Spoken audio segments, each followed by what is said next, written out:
Mga ka-chicken farming, magandang umaga sa inyong lahat. Yung pag-uusapan natin ngayon ay patungkol pa rin sa Rhode Island Red at iba pang klase ng heritage chicken, pero hindi muna tungkol sa cultural management, bagkus ay tungkol sa marketing at saka dun sa economics. Dahil may nabasa akong tanong sa isang Rhode Island Red na related na Facebook group, at ang tinatanong ay, tanong lang mga sir, in demand pa ba ang Rhode Island Red chicken? Kung hindi na, anong best breed para kumita? So yun ang tinatanong ng isang anonymous participant. Tamang group naman ang pinag-postan niya ng tinatanong niya kung may demand pa ba ang Rhode Island Red sa market. Pero nung binasa ko yung mga comment dito, iba-iba din ang sagot nila, iba-iba ang sentimento. May nagsasabing ibang breed na lang alagaan mo, mahina na ang bentahan sa Rhode Island Red. Yung sinasabi naman ng iba, yes, i-continue mo lang. Iba-iba ang pwede mong pagkakitaan sa pag-aalaga ng Rhode Island Red. May karne, may breeder, may itlog. May nagsabi naman na manok panabong na lang. Ito yung input ko naman dyan, na pagdating sa determination ng demand, hindi lang sa manok ha, kundi pati na rin sa iba pang klase ng produkto outside the agriculture vertical or industry. Kahit na nagtitinda ka ng aircon, lumpiang Shanghai, tsinelas, computer, consultancy service, paano mo malalaman kung may demand para sa service or produktong yon? Ako ang ginagawa ko, hindi ako nagpo-post or nagtatanong sa mga FB groups na ganyan. Halimbawa, nung ginawa ko si Alpha Adventure Farms, yung brand na to, hindi ako nag-solicit ng may demand po ba sa rabbit, may demand po ba sa manok, may demand po ba sa Peking duck, may demand ba sa kambing, may demand ba sa pagkain ng mga tupa, baka, yung corn silage, may demand ba sa gamot para sa mga manok, may demand ba sa natural vitamins para sa kanila. Hindi ako nag-survey ng ganun. Ang ginawa ko lang, nag-alaga muna ako ng ilang piraso ng mga hayop na pinagbabanggit kong yan. Usually nasa ang size 10, 8 babae, 2 lalaki na manok, no? Same thing with the Peking ducks, no? Nag-alaga muna ako ng kaunti, and then I double down. Nag-double down ako, ibig sabihin dinoble ko effort ko doon sa customer education. Nagpakahusay muna ako doon sa cultural management, and then nagbahagi ako ng kaalaman ko for me to establish myself as an authority doon sa pag-aalaga ng ganong klase ng hayop, for me to gauge or temp check kung may demand nga ba talaga, no? Kasi kapag gumawa ka na ng mga content mo, kagaya ng mga video materials, kagaya ng sa akin sa YouTube, nagpo-post ako sa Facebook page, ibig sabihin text-based yung content, hindi siya video. Makakakuha ka naman ng idea kung may demand o wala, kasi when you educate your target market, meron at merong magtatanong sa comment or directly magme-message sa'yo sa cellphone mo or sa social media accounts ninyo ng where are you located, how much kung nagbebenta ka. May magtatanong yan. That's how you gauge or temp check your target market.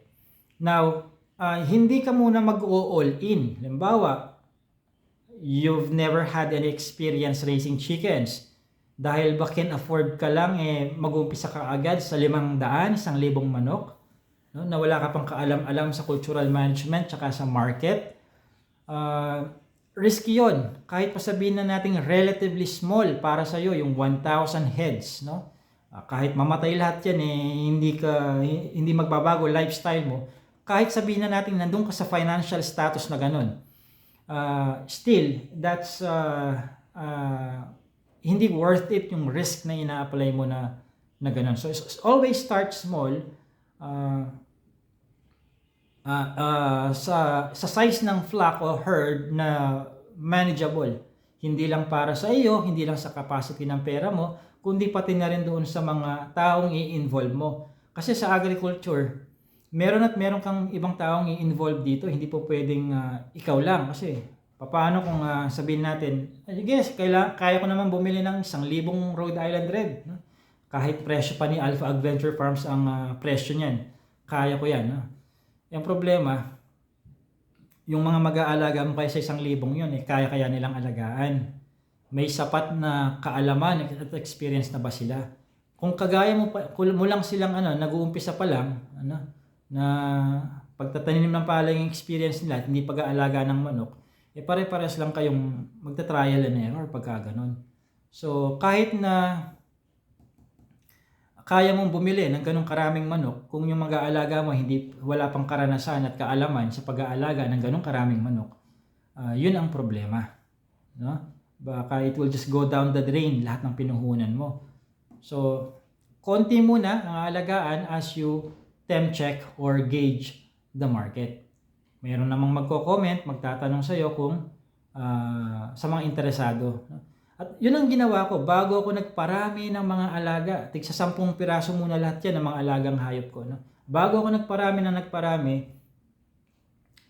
tinitake note ko muna gaano ba karami sa isang linggo yung nagtatanong ng how much or where am I located para masilip nila yung mga binebenta kong mga manok.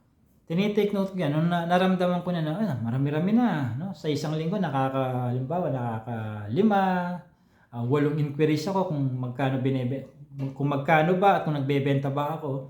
Doon ko na dinagdagan o nagparami na ako ng flock ko ng Rhode Island Red. So, that's what I would recommend anyone also na gustong malaman kung may demand ba sa Rhode Island Red. So that's number 1. Number 2, i-identify mo muna sino ba ang target market mo. No? Yung target market mo ba ay yung mga masa, yung naghahanap ng budget meal, madalas gumamit ng phrase na budget meal, no? At usually ito yung mga tanong ng location, how much, kahit na nandiyan na sa description ng post yung presyo, location, or yung link na i-click para makita kung magkano at saan lugar yung farm na yan. Sila madalas yung ganun, no? Madalas hindi nagbabasa. O ang target market mo ba is yung mga upper middle class income and above? Sila ba yung target mo? No? Yung kapag kinontak ka, usually proof of payment na ang naka-attach o kaya payment method na kaagad ang hinihingi. Hindi na tinatanong kung magkano or saan pipikapin dahil gets na nila. Sila na mismo, hinanap ka, ni-research ka na. Inalam na nila kung saan umu-order sa website mo, kung magkano, ano ba yung saan ba pipikapin, kung may delivery option ka ba. No? Inalam na nila yon. No? Talagang payment method na lang ang kailangan nila para may padala ang bayad sa'yo. Sila ba ang target market mo? No? Kasi kung magtatanong tayo sa mga random na tao sa isang Facebook group, marami kayong pagkakaiba-iba dyan. Magkakaiba-iba kayo sa target market, magkakaiba-iba sila sa marketing skills, no? Syempre yung kulelat sa marketing, sasabihin niya, nasubukan ko na Rhode Island Red na yan, walang future dyan, tanim ka na lang ng saging. Pero pag na-champo ka naman doon sa isang mahusay sa marketing, no?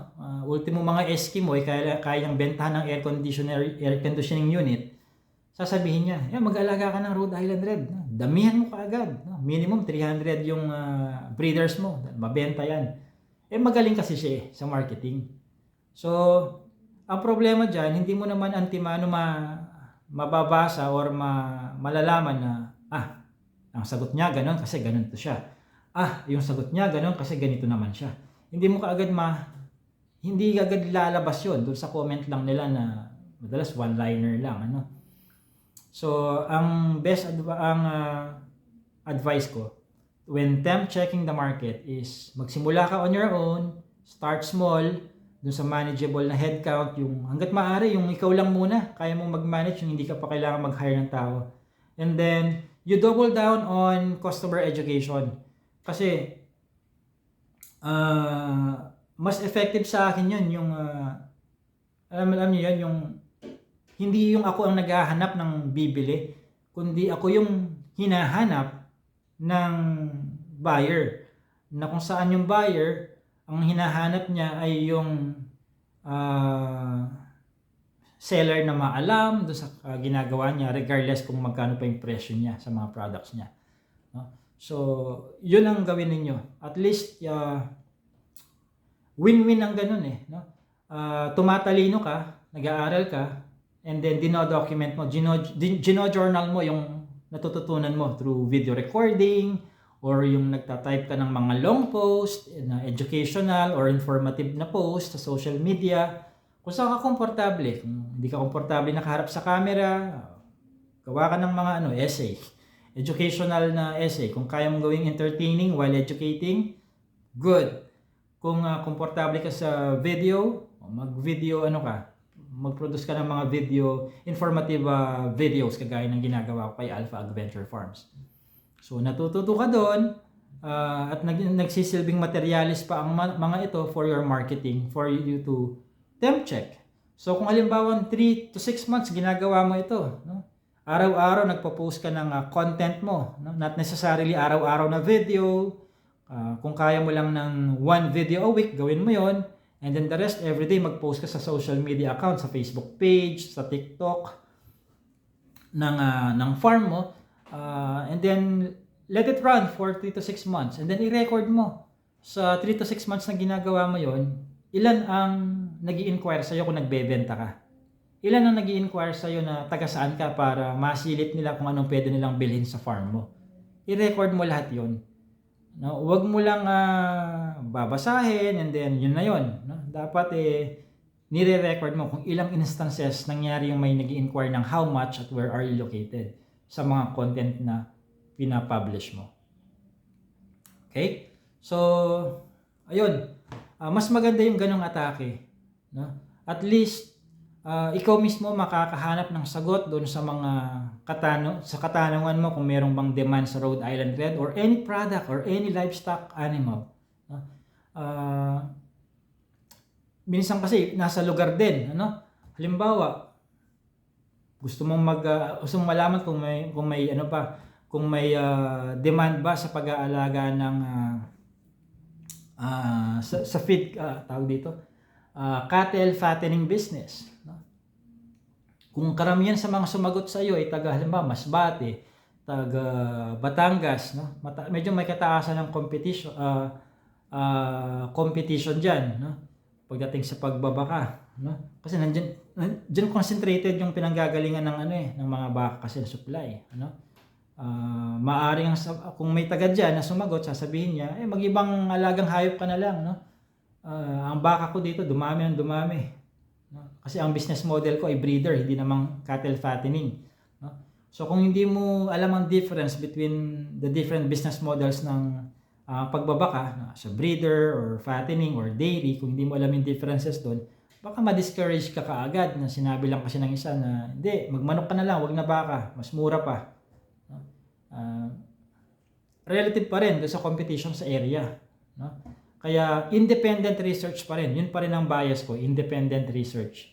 At least yung pagbabasihan mo ay relatibo doon sa sarili mong husay sa marketing, sariling husay mo sa research, at sariling kaalaman mo at kagalingan sa pag-aalaga ng kung anumang hayop yan na balak mong alagaan at i-test kung gaano kalaki ang demand ng target market mo for that livestock animal.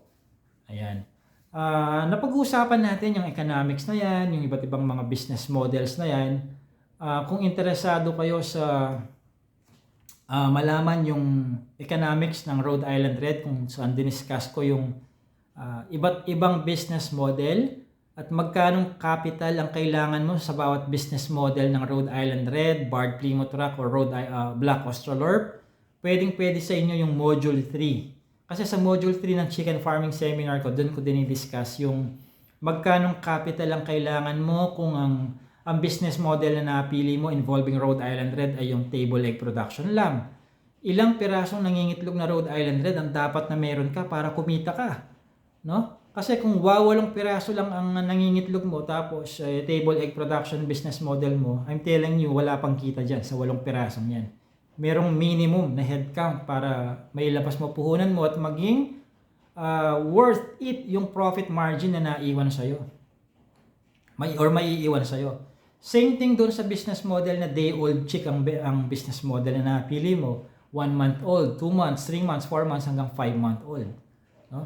Kahit pa sabihin natin mas matubo ang Rhode Island Red na ibinenta sa edad na 5 buwan versus doon sa ang edad lang ay 1 month old, ang tanong ngayon kaya ba ng financial capacity mo na masustain ang buhay ng manok hanggang sagad na 5 buwan?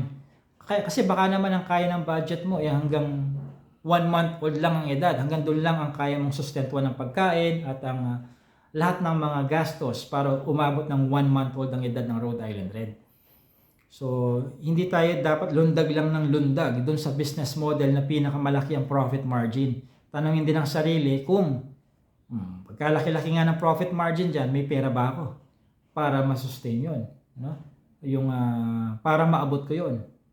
Baka naman 2 month old pa lang wala na. Mapipilitan ka ng magbenta ng magbenta o na quitting price, no?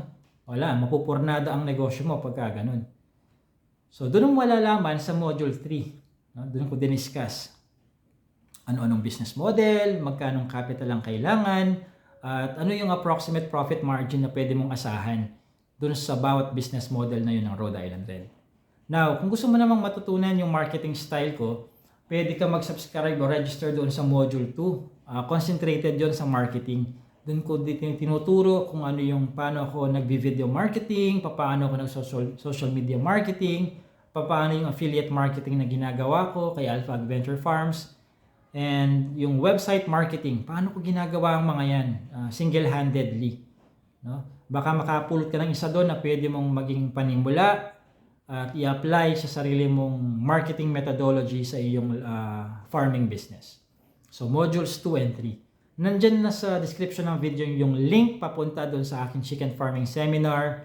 Pagka-register mo ngayong araw na to, within 24 hours, or minsan, a few minutes lang, no, na-aprobahan ko na yung account ninyo. So, click na lang ninyo, makikita nyo sa link na yan ang presyo, yung payment methods, yung form na i-fill out after nyo magbayad, and so on and so forth. So, I hope you found this video helpful. This has been JC De Guzman of Alpha Adventure Farms. I look forward to seeing you dun sa aking mga pre-recorded chicken farming seminar. Thank you and have a good day.